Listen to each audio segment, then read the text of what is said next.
You want to be the last dinosaur standing, even if that means pushing your friend in lava or under a falling meteor.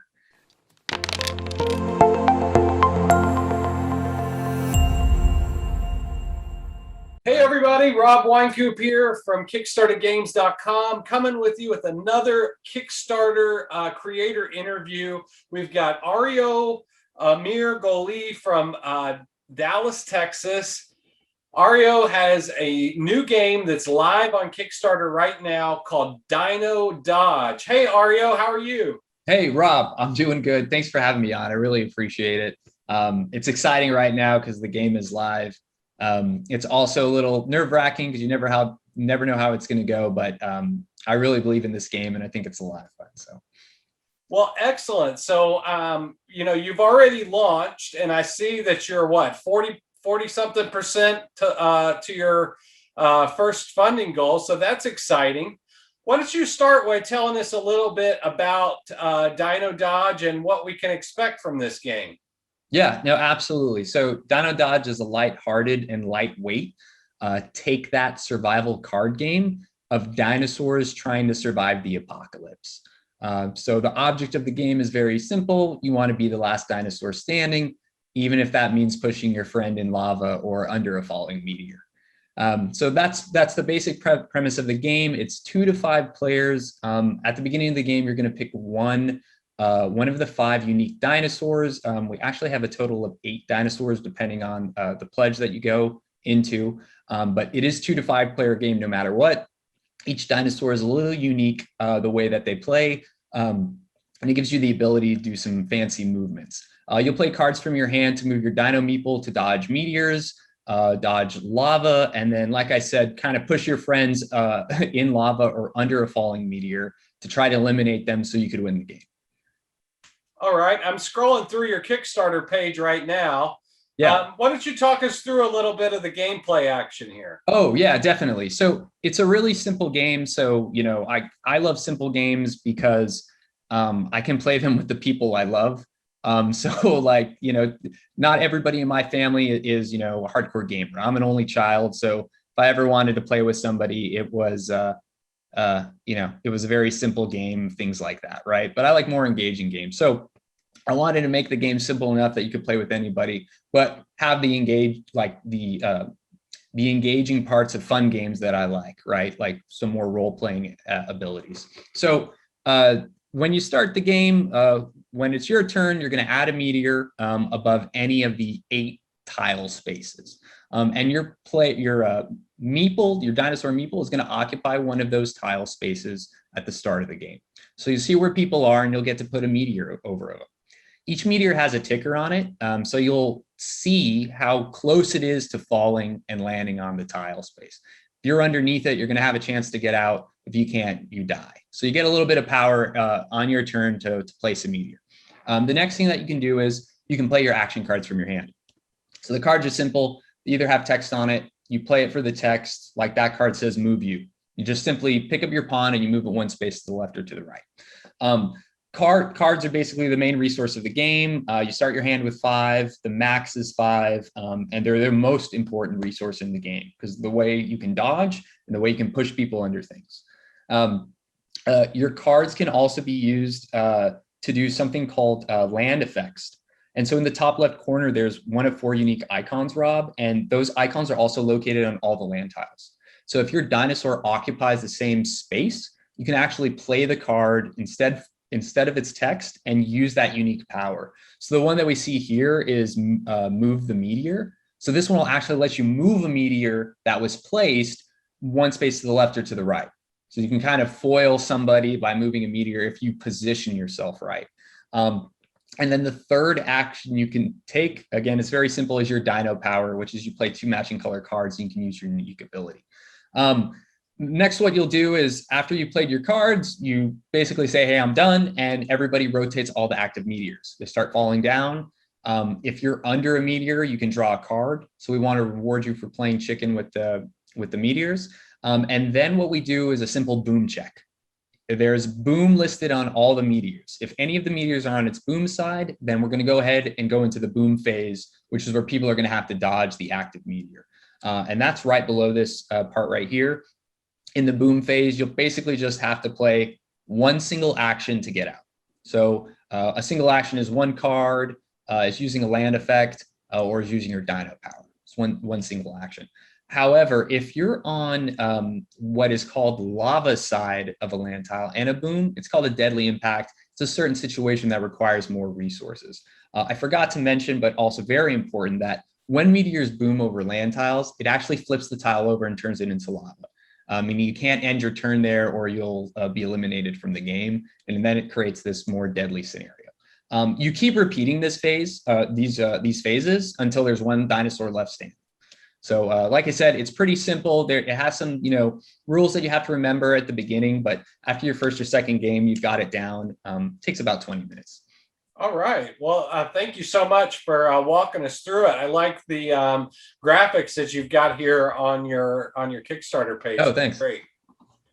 So tell us a little bit about the idea for the game. How did you come up with this, and how long have you been working on it? Yeah, so I'll answer your last question first. Is I've been working on it for, it was the end of 2019, the beginning of 2020. So a year and a half, almost 2 years, we've been working on it. And I mean the project as the whole, right? Like from inception to where we are today. And the way that it came up with it is, I was coming up with game ideas. So I was just, I do this thing like for, okay, I got 30 minutes and I need to come up with as many ideas I have. So it's kind of like a discipline exercise. I just come up with like fun ideas and like themes that I think are cool. And I came up with this one theme, which turned out to be Dino Dodge, but it was pushing your friends under like an acid rain cloud. And I don't know, it just sounded funny to me. You kind of like push your friends, you guys are all dodging this rain cloud. And so I took this idea and I was going to a board game, just a board game shop. And these two guys I had met through a board game community over here in Dallas, Blue Gear Games, they were like, oh, hey, we're at this shop, you should come by. So I was like, okay, well, I should make a game and like we all play it. And so basically I was like, okay, like what's something quick and easy that we can all play and that would be fun off this theme. So I picked that theme and then, I just pieced this thing together and, had it all in my head. And then I, brought some components and went there and I just played it with them and then they liked it. And then I took it back and I just kept building on it. Usually when I get some feedback and like get participation, Rob, it's like, I'm like, oh, okay, hey, let's go off this. Let's try to build these things. Let's do this. I think they'd like that. I would like this. So kind of snowballed for me, gained some momentum and meaning. And then I was like, you know what, this theme isn't going to work because I want to have, kids play the game and I want to have, be family friendly and things like that. It's important to me. And so I was like, you know what, though, it's like dinosaurs, you're dodging meteors, right? So you're kind of dodging these meteors here. So I redid the theme the next week. I came back and I had printed off a bunch of, like black and white, cards and things like that. And I showed the guys and they liked it and they wanted to work with me on it. And from there, like we started developing Dino Dodge from that inception point. Well, that's cool. So tell me about the team that you've assembled to help pull this game off. Who all's involved? And Yeah, definitely. So the team that I work with is a local publisher here in Dallas. They're called Blue Gear Games. And they're a great team, Rob. I can't think of anybody else that I'd rather be on this journey with. I'm really grateful. They're wonderful partners. We all pitch in for this project. I don't, I can't think that there's anybody, I never think there's anybody not pulling their weight. We all want this thing to succeed and we don't really concern ourselves with ego and stuff like that. So it's a very fruitful situation. And so I work with their brothers, Lynn Wynn, and he was the artist for Dino Dodge, and then Mike Wynn. And like I said, they're brothers. Mike does a lot of the back end for us, shipping, marketing, and also like works with our manufacturer and things like that. So all the stuff that you see behind the scenes that's not, all the game design. On the flip side, they also worked with me to develop the game. So we kind of partnered to create more of these expansions that are on top of the Dino Dodge gameplay that I went over. We actually created 4 expansions, Rob, to build on that simple, like, environment play of Dino Dodge, right? And so it enhances the gameplay once you know the basic core of it. Yeah, but I mean, they're the team. They've been great. Like I said, Lynn has done all the artwork, and it's been phenomenal working with him because I really believe that the artwork that he's given to the game has given life to the game, and meaning to it. So yeah, the artwork looks really good. I've pulled up on my screen, Arrio, the core game. yeah, You want to walk us through the different components of your core offering, and we can kind of talk about the cards and the meeples and whatnot. yeah, definitely, absolutely. So yeah, this is so cool. So the core is a Kickstarter exclusive. I mean, it's really the original game Dino Dodge. So it's everything you need to play the game. So it'll come with, you know, all the 32 action cards. It'll come with all the 8 land tiles that are punch outs. It'll also come with the meteors, 6 meteor tiles. Those are also punch outs. And they're square, so they're not cards, right? So that's the different. And when it lays out on the board, it's in a ring. So the game will be played in a ring similar to like the Earth, right? You'll also get your 5 dinosaur roll cards, which I just think is really cool. I think the dinosaurs are like the best part of the game. I love dinosaurs. Jurassic Park, The Lost World is probably my favorite movie of all time. So this is cool to me. But yes, you'll get 5 roll cards, and they all have different dino stats on them for using your dino power. And then you'll get 5 wooden dinosaur meeples representing your character on the board, essentially. You'll also get a player token and a safe token. The player token is just used, it's a punch out to who's the first player. The safe token will go towards the end of the game to make sure there's one tile that everybody's congregating towards. But yeah, so that's the core. You know, we really, Rob, we wanted to make, we didn't know which one was going to hit. So we had we have a few different pledges here, and this one is really designed more for family friendly because it's just the base game of Dino Dodge. So it's easy for kids to pick up. It's easy for older people to pick up. It's easy for non-gamers to pick up. And it's also travel sized. So it's about a square box is what it comes in. And so it's easy if you want to go to the beach or something like that, or you're going on a trip with your kids and you don't have space, but you want to bring something to entertain yourselves. So it was really designed for that audience, as well as people on Kickstarter who love the Kickstarter exclusives. We know that there's 2 differing audiences here, some that don't and some that do love it. And so we just wanted to offer that as well, that we won't be selling this one in retail, and that would be just an exclusive here on Kickstarter, and then a low price point to entry. I know that's a lot of stuff, but we really think about all these things behind the scene, Rob, like, why are we doing something? I love questioning things because I question things I buy and stuff like that. So I would only want that from somebody I'd make a purchase from.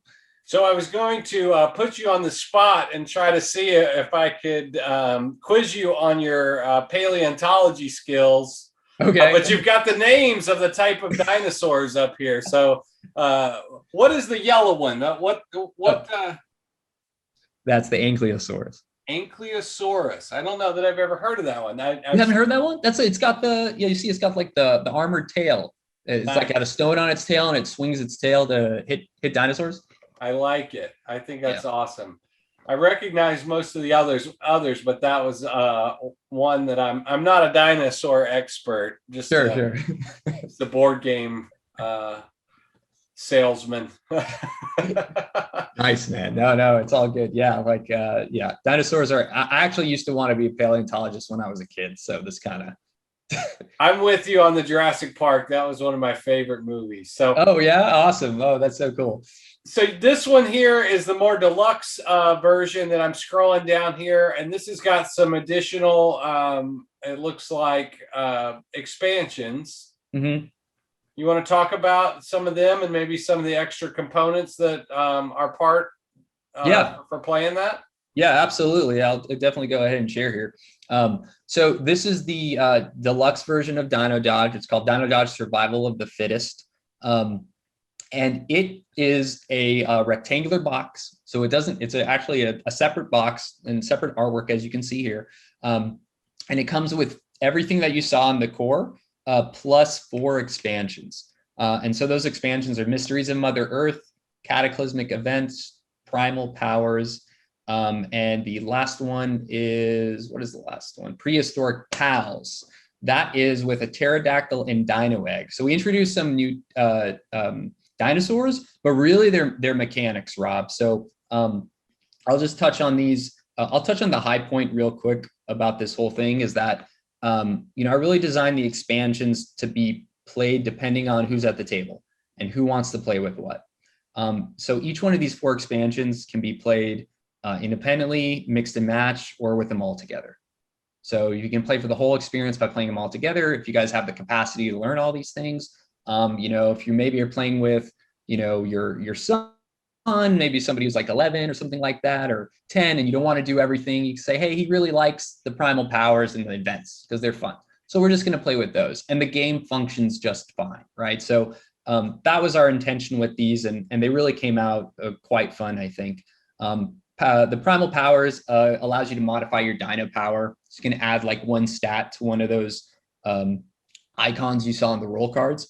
And then cataclysmic events basically adds an event deck to the game. You flip a card over every round, and it does some wacky, crazy things to the environment, such as earthquakes, thunderstorms, causing you not to be able to use abilities, or flipping over the land tiles, adding extra meteors, more chaos. And then the prehistoric pals, like I mentioned, adds a pterodactyl meeple to the game, which is a free action, on your turn that you can use. You can roll the die and basically use the pterodactyl as a taxi to pick up players along the way and drop them off somewhere. And then the dino egg represents rebirth. And if you control the dino egg during the draw phase, you can actually redraw from your discard pile. The very last expansion, Mysteries of Mother Earth, that's one of my favorites. It introduces something called aura tokens to the game. And what these are 8 unique tokens that you place below the land tiles at the beginning of the game, all randomly. And when a meteor hits that tile, you flip over that token, and it basically adds an effect to that land tile or causes a one-time event to happen. So it makes the game more intricate and different each time, because they're all differently positioned. And when they interact with each other, it creates unusual scenarios and funny scenarios for players to try to get out of and get pushed into. Nice. Well, thank you for walking through that deluxe edition, and you've got several others. We'll actually let folks go and check that out on the Kickstarter. You've got a lot of different offerings, even what an all-in package. Yeah, it's got all sorts of stuff. Legendary Survivor Platinum game. You got the Ultimate Game plus additional roll cards, all kinds of stuff in here. So, but before we get to that, I'd like to know a little bit about how the campaign's going so far. Or have you experienced any challenges? I guess you've put this whole thing together during pandemic times, and how are you handling that? And can you speak to any uncertainty you've had to deal with, or any challenges? Yeah, definitely. First of all, I love the question. Nothing ever goes according to plan, so I like the question. I think one thing that that I was very strong on was releasing the game to North America only. So that was a decision that, I had made. I proposed to the guys, and I said, hey, listen, our audience base is here. The game is in English, and we're communicating it, and our friends and family are here who know about the game. There's also extra costs incurred with shipping international, right? I'm sure and in case anybody doesn't know, it costs more money up front, and then also the shipping fees are high. So if we can't get really good fees for you guys, it makes it more challenging for you to buy the game. And then we also signed up for more money up front. So considering this was my first Kickstarter, I was proposing that we didn't do that. I think one of the challenges with the game is that we've had some international people reach out and saying they wanted to get the game. Some good things that have come from it is we actually have opened up a pledge for like our deluxe version for print and play. So we actually responded to that in order to say, hey, listen, we're going to offer this to you so you guys can still play the game if you want to print it off. But definitely the challenge has been around international. We can see how many people are coming from international, and based on the conversion rate, they actually would have, it definitely would have helped the campaign, right? Allowing those people to come in and purchase those. We're considering now, how do we do international? Like, we're revisiting the question. And honestly, Rob, I'm really glad,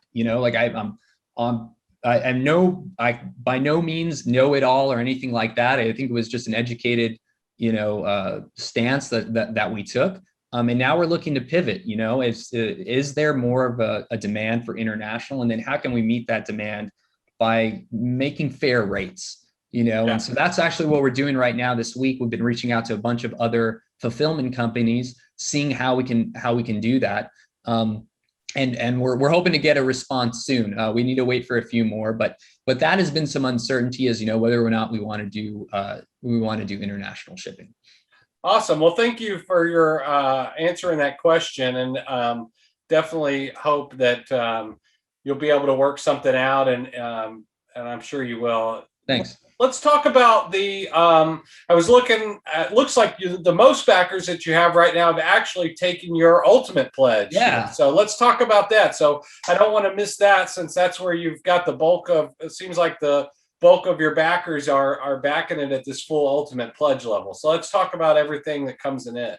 Absolutely. Yeah. And you're right. And, this was what I was talking about. We didn't know which one was going to hit home. I mean, we love this one because it's just got everything. So this is the Soul Survivor. So it's everything in the deluxe box, right? Like, the box that we just saw has all the expansions. It has the base game, but it also comes with a game mat. And so it's a larger game mat because the game is square played, Rob. It's actually larger than, it costs more money and stuff for us to print. So, but it's really cool, and it's going to help with the game experience. We know people who love game mats. So we included it in this one. It also comes with 3 new Kickstarter exclusive dinosaurs. So I think this for me is kind of like, if I was looking at this one, this would be the selling point for me. I like game mats, but I like dinosaurs more. So there's 3 new dinosaurs that you can play. The dinosaurs, I think, are the best aspect. We have a Spinosaurus, we have the Pachycephalosaurus, and we have the Parasaurolophus. I always have trouble saying that last name, but those are the 3 ones. And then you see we got the names. And then on top of it, what we've done is those dinosaurs that you'll get, the meeples, they'll be silkscreen printed. So you'll see them there. Yeah, they got the faces. Yeah. But we're going to give you also, like, all the other meeples that come in the box, silkscreen printed. So it's a total of 11 silkscreen printed meeples on top of the original meeples that you're going to have in there. So I think that's cool because, in case you lose a meeple, you've got an extra one.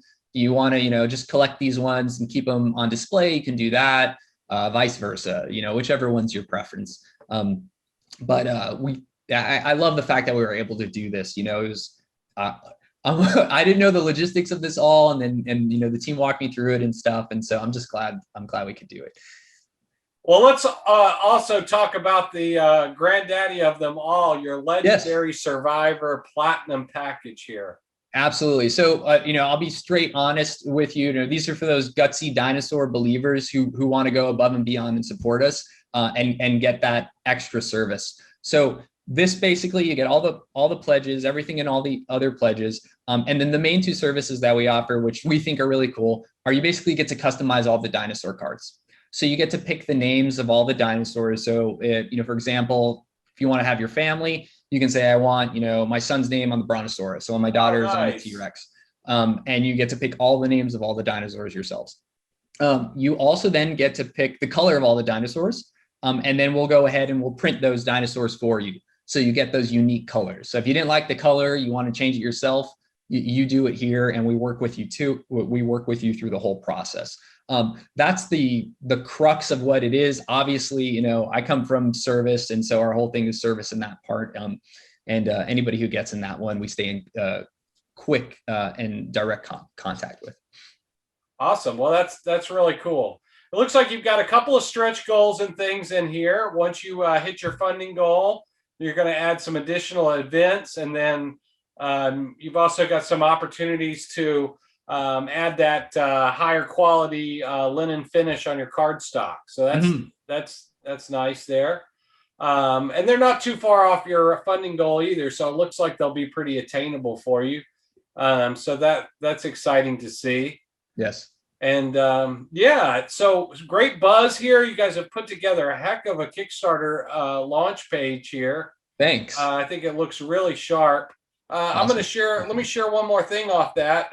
Just the team you already described and talked about who all your team members are, but here's Blue Gear Games, and you've got them all listed there. There you are.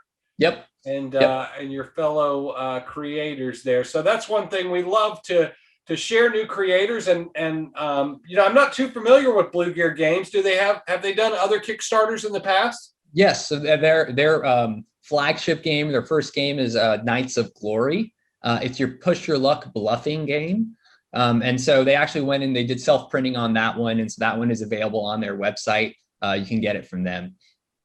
Awesome. Well, I always love to hear about new creative teams, and I can tell the art on it just looks absolutely great. I mean, it just looks so fun and exciting, and I like the gameplay. I think, you know, I really like the meteors, having the countdown on the meteors. I think that's a really cool twist, a neat mechanic there, and yeah, it looks really good. Awesome. So let's talk a little bit about the timeline. So I'm going to share the screen again. And you had mentioned that you've been working on this for a while. And so we're already down. I guess you've done the play testing and prototyping, and then now we've done the kickoff. So what comes next, and when do you think you'll be able to fulfill this game? Man, great question, Rob, because like we do a lot of thinking about this stuff. So it's so I like the question. Yeah. Yeah, no, so the Kickstarter is over on the 26th. And then after that, we're going to open up the pledge manager. So if you basically, you know, put anything $5 and above, you'll have access to the pledge manager, which is, you know, maybe you missed the boat on the campaign and then you want to get it after the fact, right? So we'll have that open as well. All the artwork will be finished and sent to the print with our manufacturer by November. And really all the artwork is done. So, you know, what this is just gives us time to, you know, to keep the pledge manager open for a bit. And then also just kind of count our ducks, right? You know, like we have quotes and estimates. And then once we get our funding, we basically have confirmation. And so we take that confirmation to our business partners and we say, hey, this is going through, we need those quotes. And then we review those quotes, you know, to make sure that there isn't any errors or any discrepancies or unknowns, which are totally common in this industry, you know, especially with shipping. And then from there, we'll go ahead and do print. After print, you know, we've kind of given ourselves a little leeway time, Rob, so that way we can deliver this game on time. You know, I think ours is not too big, it's not too crazy. But there is some unknowns with shipping and the timing of shipping and things like that. So we have said that May 2022 is when you'll get the game, which is about 9 months. You know, internal talks, you know, we think it's a 6 to 9 month thing, right? And so 9 is at the like very end of it, but we feel good that at a 6 month mark, you know, we'll start getting the game in and we should be making traction on doing the shipping. So so that's our promise. I wouldn't want to say we're going to have it by this date and not have it, right? So, all right. Well, thanks so much for walking us through the timeline. You know, It's been a crazy year. There's been lots of games that are delayed, and so most backers are pretty understanding about that. You know, with everything that goes on, but it looks like you've built in some good slack time there. And it looks like you've chosen Backer Kit and Quartermaster Logistics to handle your Backer Kit for your pledge manager and Quartermaster for the shipping and everything. And those are both real reliable sources. So I think that's a good choice there. Awesome. Always have good feedback working with those folks. Great. Well, did we hit everything that we wanted to hit, Arrio? Is there anything about the campaign or about the game that you think we should talk about that we haven't gotten to? Yeah, one thing, Rob, and you know, I kind of glazed over it. It happened at a bunch of points in time, but that is this game is actually community designed. And so community designed in the Dino Dodge world means that we've been running polls for about 6 months with our Facebook group community. And basically those polls are, hey, here's the artwork for the rock type of this land tile. Pick one. Here's the bush type. Pick one. Here's the tree type. Pick one. So they were all designed, voted on by the community. And so whichever one got the most votes won. And then that basically layered on top of each other to create the artwork that you see on the game. The same thing happened with the dinosaur names and the dinosaur colors. They were all names that, we gave to the community and they voted on, and whatever the vote they did, or the vote that won, we put that name onto the dinosaur. So that was our way of, like you said, it's been a challenging time last year of engaging everybody, when things were closed down and we couldn't go to shops and all play together and stuff like that. So we took a risk and we said, how can we, go out and do this? So that's the community design aspect. And we really wanted to hold true to that to this game. So, thank you to everybody who partook in that. And we hope to have some more polls coming up now that we have most of everything wrapped up. And why don't you take a second, Arrio, and kind of tell us where folks can get social with you, where they can find out about that community? Yeah, absolutely. So on Facebook, it's the Dino Dodge community page. I'll go ahead and put the link in here for everybody. It's a Facebook page, which means you'll have a community page, which means you'll have to request access from us. Okay. The reason we did that, or we have that, is basically it's the only way we can do polls. Sure. But I saw it down here. It's towards the bottom. Don't you have a Facebook page? Well, I guess that this is different. But I will take that link and I'll make sure to put it in the description. Awesome. Thank you. But you've also got on your Kickstarter page here links to your Facebook, Twitter, Instagram, YouTube, and BGG site. Okay. Correct. Yeah, and that's all for Blue Gear Games. So that'll be all for the publisher Blue Gear. And then from there, you can actually get to Dino Dodge as well if you follow some of the links on the page. Excellent. Well, I think, Arrio, it looks like you've put together a really sharp game. It looks like you've put a lot of thought into it. Your campaign is funding really well right now. So we just need our backers' support on our list to get out there and push you over the edge and hit some of those stretch goals so we can get that nice linen card feel and kind of spruce up and help you hit all those big goals and dreams that you've been thinking about. So we'll, of course, make sure to share it with our subscribers. And we're just really happy that you took the time out of your day to chat with us this evening. Absolutely, Rob. Thanks for having me on, and thanks for the kind feedback. I didn't do it alone, and I greatly appreciate it.